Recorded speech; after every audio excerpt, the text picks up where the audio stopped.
Hi, this is Bruce Rawles, and I'm speaking today with Barret Hedeen, who's one of the organizers of the fifth annual Weekend of Freedom Retreat that's being held this year in Estes Park, Colorado, June 16th through the 19th, 2016. And I'm very much looking forward to being there. This is going to be my first one, but Barret, however, as one of the organizers, has been to all of them so far, and this will be his fifth. So welcome, Barret, and tell us a bit about how this came about and your involvement in the course and freedom and whatever else comes to mind. Anyway, Yeah, take it away, Barret. thanks, Bruce. It's really good being on the call with you today, and it's really good to talk about the Weekend of Freedom Retreat. It's been a really amazing part of my journey.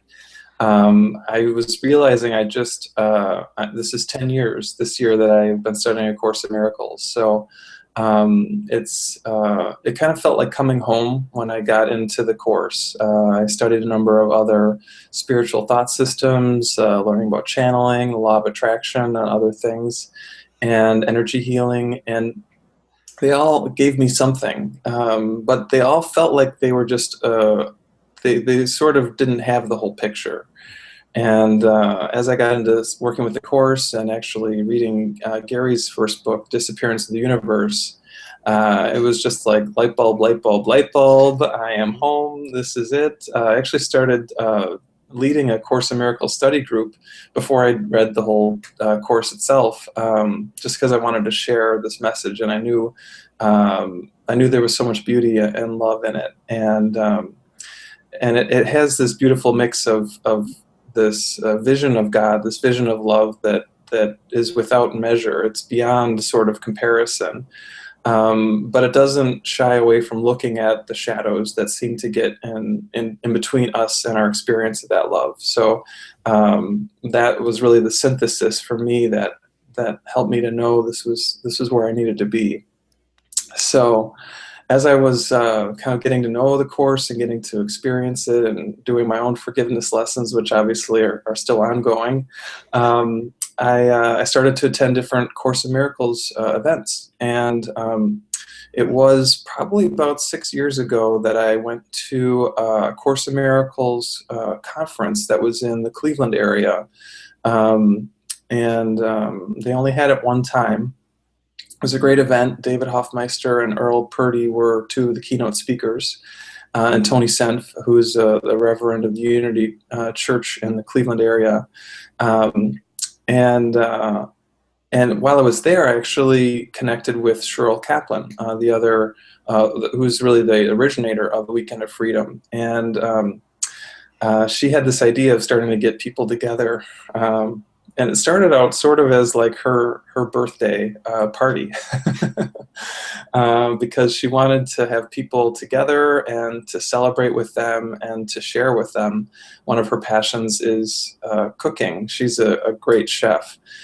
So that the first 2 years, actually, she did all of the food for this weekend event that had around 20 people at it. And it's kind of built every year since then, and we've had more presenters each year. But that first year, I was one of, I think, 2 or 3 presenters who kind of talked about A Course in Miracles. One of my specialties is past lives. So I have developed over the years an ability to help people look at their past lives with the intention of helping them heal from them, helping them move through them, in essence, kind of doing a joint forgiveness process with them to let go of any shame or guilt that may be tied into that. And the benefit of that really is that the life here, this dream life that we're living, can seem to be a little smoother, can seem to go a little less bumpy, or even when we hit the bumps, they're less painful, I guess. Better hydraulic suspension, maybe, huh? There you go. It's an upgrade to your car body system. So yeah, so I've talked about that connection between past lives and A Course in Miracles, and at different Weekend of Freedoms, I've talked specifically about that. there is that beautiful section in the manual for teachers that says, "Is reincarnation so?" Where Jesus basically says, it's not really true because it's not perfect oneness. But if it's your experience, if it's something that you connect with, then go ahead and share about that. So that's really kind of been the way that I connect with people around that. And so the first 2 years, I was basically just a presenter at Weekend of Freedom, and Cheryl was doing this on her own. And then in year 3, she said, I'd love to have your help with this," and we really started a partnership that has continued to expand over the years. Where now we have a whole team that's really organizing this event, and the people who've been a part of it have kind of continued to evolve, and it's turned into an event that has a new location every year. So the first 2 years were both in Erie, Pennsylvania. The following year, we had it in a beautiful yoga retreat in northern Michigan. And last year, we had it at the really, really gorgeous Stony Point Retreat Center in New York. And this year, as you already mentioned, we're going to be in Estes Park, Colorado, right in the foothills of the Rockies. So I'm really excited because I've seen the pictures. I've been to the Denver area a few times, but I haven't been to the specific location. So I'm thinking this is going to be a really great way for us to go deep within and enjoy the kind of beauty without at the same time. Mm-hmm. Well, I actually have been to Estes Park several times. I haven't been to the YMCA specifically, so I maybe got a little closer geographically a few times. But Estes Park is just gorgeous, and it's right really at the porch, if you will, of Estes or of Rocky Mountain National Park there at Estes Park. And so if anybody wants to make an extended vacation, either tacking on some time before, days before or after the retreat itself, and make a very cool vacation, for a person or a family or whatever. And it's a good place to visit regardless, even if we weren't talking about non-dual metaphysics and undoing egos and all that kind of fun stuff, right? Fun for who we really are anyway. Well, it's my favorite thing to do, to be with people who are sharing about this message or learning about it. I really kind of get this feeling like we are in this together. It's not just one of us doing a singular healing path on our journey, that it really is all about all of us awakening together. And I think it's why a lot of people, yourself, myself included, as we get into this more, we want to spread the word. We want other people who feel called to it to share in this, because we know that we're awakening together, and that your awakening is my awakening is your awakening. It really Lines are joined, like that book says. Exactly. We start to step out of this singular identification, this sense of individuality that seems so paramount. And if we look at the systems in our world, like capitalism, or it's the dog eat dog world kind of thing, it's like it doesn't really resonate in the heart. Yeah, the me first, what's in it for me paradigm. There's countless examples of that where it just doesn't work, even on the level of form. And certainly within our minds, that's where we feel that conflict. I think that's why we're all drawn to, if you're listening to this video, you probably had some prompting that led you to either A Course in Miracles or something that drew you to this. And that usually is something to do with a recognition that, as Helen and Bill, the scribes of A Course in Miracles, said to each other, there must be a better way. There's got to be a way that incorporates the idea of shared interest rather than everybody for themselves, and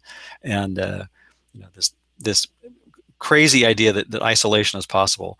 And I actually grew up in a community where physics was a very entrenched idea. My father was actually a supervisor on a cyclotron here in Livermore, California, so I kind of joke with people. I grew up in a nuclear family, literally and figuratively.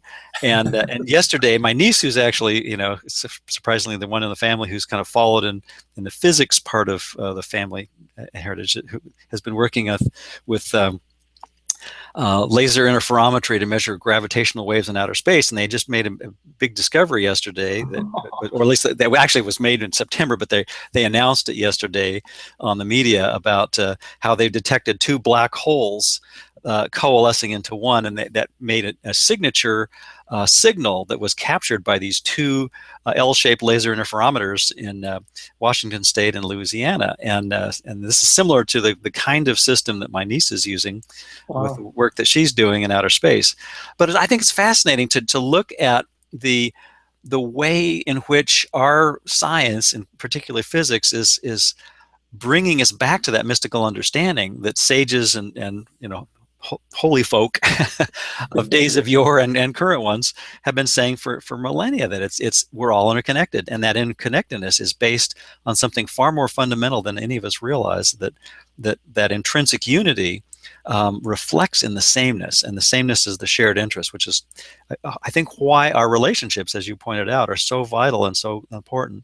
And to have an opportunity to come together for the better part of 4 days with the intention of how can we help each other, look at the shadows, and together we hold the light that will dispel the darkness, as that beloved blue book says. So when we have an opportunity to have the better part of 4 days to hang out and share what's working in our classroom of forgiveness, to look at what's going on in the mind, and bring the focus back to the mind and have fun with it, and help each other to not take it quite so seriously. I mean, what a great opportunity. I mean, even not even counting the indoor swimming, the guided night hikes, the horseback. I mean, there's all kinds of stuff there to do at the YMCA. If you did nothing but that. But when we have this opportunity to have kindred souls from around the country, maybe around the planet, who knows who's going to show up, participate in that kind of dialogue.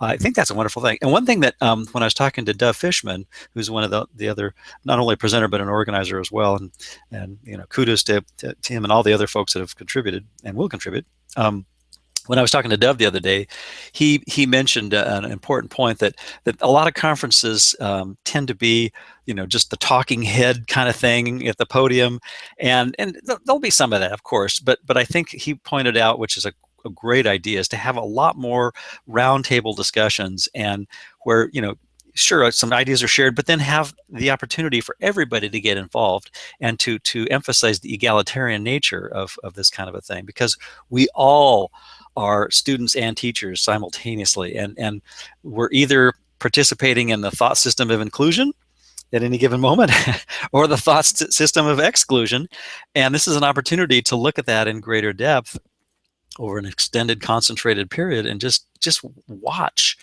our minds at work, and learn to not condemn, and to just use this as an enhanced intensive curriculum for that classroom. And so I'm really looking forward to it. I think it's going to be a blast, and I always have fun sharing, like you say, with it's always kind of fun to connect with folks with that interest, and I'm finding more and more that it's permeating everything. So I'm learning to not make those distinctions of course students and non-course students, because we're all learning it. We're all, the form that it takes is the forms that it takes is legion, multitudinous.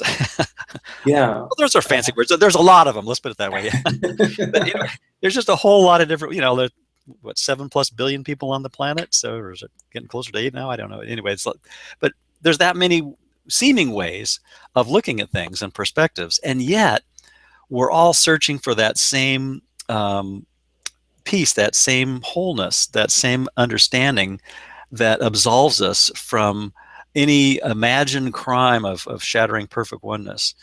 And I think that's what draws us to this kind of work and this kind of material, and to wanting to share it, because it does feel good. It is actually helpful, truly helpful, to remember that we never left that perfect oneness, and we can find that awareness by simply just stepping back, getting out of our own way, and looking at our relationships to everything, and looking at where we would want to condemn or victimize or be victimized, and all those kind of things. And so I imagine we'll have a lot of opportunities to go into great depth during that weekend, which is really, like I say, better part of 4 days. and just have fun sharing what works with everyone. So Yeah, yeah, it's true. There's so many forms. I think the times where we are listening to someone present, obviously there's a connection there, but then there's connection in between. There's connection with the different people, yeah, and there's connection at the meals. There's connection, as you said, of the different kind of recreational things that we'll have as a part of the weekend too. And there'll be opportunities to kind of just do some hiking if that's your thing. So mhm, there's so many ways to really connect more and more with people. And I like what you were saying around how you kind of go far enough in any path, whether it's the scientific path or any other path. mhm. You look at all the religions, every religion has sort of a sense of mysticism at the top, and science too has its mystics.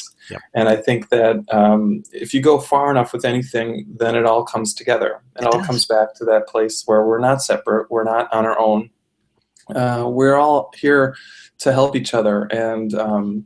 I think that for me, a course is just, it feels like the most direct path. And it's why I keep coming back to that. No matter what I read or kind of hear about different teachings, the one that just keeps calling to me is A Course in Miracles. And I'm a big fan of Ken Wapnick and his teachings. So I just can't get enough of what he's sharing. And you know, I've heard other people say this too. Even though he passed away a few years ago, he made his physical transition. I feel like he's no less here. I feel like Absolutely. he's guiding us and supporting us, and I feel that a little with Helen and Bill too. Mhm. Sometimes I kind of feel their presence with me, and it's usually in times where I'm kind of judging myself or I'm being hard on myself, and then they're kind of like, what's the big deal, or you're Right, doing right. fine, don't worry about this thing, and it's very reassuring to have those kinds of experiences, to know that the end is inevitable, that no matter what we do, we can maybe delay our experience of this peace of God, but we can't not have it Mhm. because it's what we are. You Yeah, can't be what you are. exactly. And you mentioned a word that's one of my favorite kind of trigger words is the word inevitable. And I like how the course says, to the ego, inevitable is a fearful word because we think we threw God under the bus. We think we shattered perfect oneness, and there's this unfounded, unconscious but unfounded fear that somehow we're going to have hell to pay, literally and figuratively. And yet when we look at it, we realize there's nothing there. But we have to be willing to use the classroom, which is everything that, as Gary Renard's teachers say, is comes up in front of our face on a given day, as our forgiveness classroom, and just say, "Oh, moment to moment to moment, I have opportunities to forgive the dreamer," and then the dream becomes sort of irrelevant. The Yeah. dream figures, including the selves that we think we are, and that show up in the mirrors that populate our Yeah. our hologram. The Yeah. other thing that just kind of popped in my head, especially around this idea of like the high levels of science, was I think it was in the last week or so that I think maybe it's Edgar Mitchell. He was one of Yes. the astronauts that was on the moon. Mhm. Um, and he had a very spiritual experience while he was up on the moon, looking back at the Earth, realizing that we were all on this one globe together. We were all doing this together. That all the different factions, all the different fights and conflicts we have here are kind of silly when you see it from that level. They're Kinda, they're just kinda. they're, they're like, you have those little toy soldiers, they fight against each other. Yeah, the army men, the little green army men. It's Yeah, like exactly. Yeah, that. Except for we do it exactly. with the meat bodies instead. Yeah, that's it. That is such a refreshing perspective, Barrett. I appreciate you sharing that because that really is, and that's kind of like how, toward the end of the text where it talks about, would you, make a big deal if you realized that these were just puppets? I mean, why are we making such a big deal about puppets? But it sounds, kind of, oh, I don't know what's the word. To our egos, it sounds well, and our egos get all indignant. What do you mean? This life is a big deal. But what we really are, like Ken Wapnick in one of his more recent audios. I forget which one it is, but he says, "Come on, listen. There's this funny joke. You just got to just give me a second, and I'll tell you this really funny joke. It's about space and time and bodies and separate individuals, and it's just this hilarious joke. No one would believe it, but just listen to this joke." And then of course we just go off. No, excuse me, I can't be bothered. I've got serious things to do. But yeah, that's it, isn't it? I mean, it's just it's a funny joke, and we forgot to laugh, and so we have an opportunity to remember to laugh, and in the Dream of Form, we have an opportunity to come together, a whole bunch of us in Estes Park in June, and along with Gary Renard and Cindy Lora-Renard. There's also Maria Felipe, David Hoffmeister, Dove Fishman, Laurie Coburn, and did I miss anyone? Oh, Craig Villarubia, yeah, and Craig has done, and with a couple other cohorts, have done a wonderful virtual conference, the Miracle Share virtual conference that I've participated in the last couple of years, which has been a blast. And so Craig will be there, and he's also got a new documentary film. But anyway, and just going to be a whole lot of fun. And the Weekend of Freedom Retreat.org is the website, and if you want to join us, it's just a few clicks and there you go. So anyway, yeah, and I was just feeling called to mention I have also written a couple books. I have a book of poetry. It's called Poems for Jay. Cool. And another one called Questions for Jay, Jay for Jesus, questions within and messages coming through. But I kind of felt this conversation just fits right in with one of the poems, the silliness of the pain and the sorrow, in a sense. So I thought I'd share that. Please do. And what's the website for your books and your work? You can go to Amazon.com and check them out. You can also go to my website, which is BarretHedeen.com. That's BarretHedeen.com. And there's direct links from there to Amazon to buy the books too. So this here's a poem on page 45 of Poems for Jay. What is up? What is down? What brings threat to this false crown? I hate all that stings and burns. Why then do I for these yearn? I must be this thing, this I, caring not what else must die. But I want a different view. Can you show me something true? And then you take away my pain. Show me there's no loss, no gain. All that I had thought was fun shows its ugly head, now done. And in its place now shines a light, blessing me with your pure sight. Now plain to see, here comes the dawn. And now rest I, sure on his lawn. Wow, that's really nice. Thank you, Barret. That's really cool.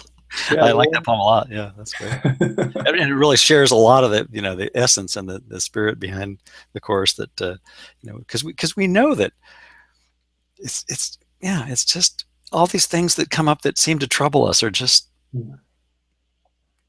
phantoms, and we know that they're surmountable not by trying to battle them at the level that we made them up, but if we just have that introspective thought and bring it back to the mind and let the light of our inner kindness teacher shine on them. It's like, oh yeah, there's nothing there.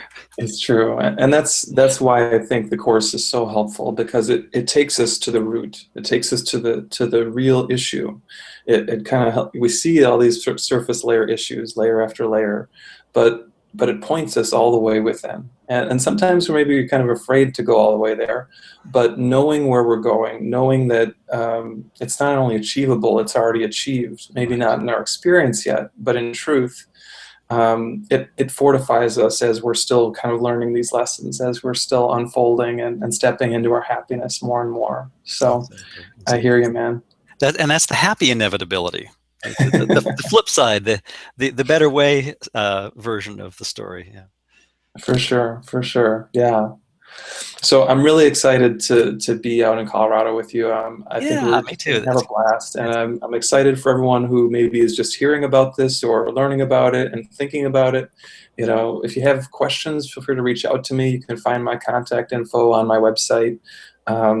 And we'd love to have you check out the weekendoffreedomretreat.com or weekendoffreedomretreat.org. Both of those are working. Mhm. And we'll give you all the details on how you can be a part of this. Absolutely. Thanks again, Barret. And I look forward to seeing you there in June in Estes Park, if not sooner. Sounds good, Bruce. All righty. Have a All great one. right. You too. Be well. Likewise.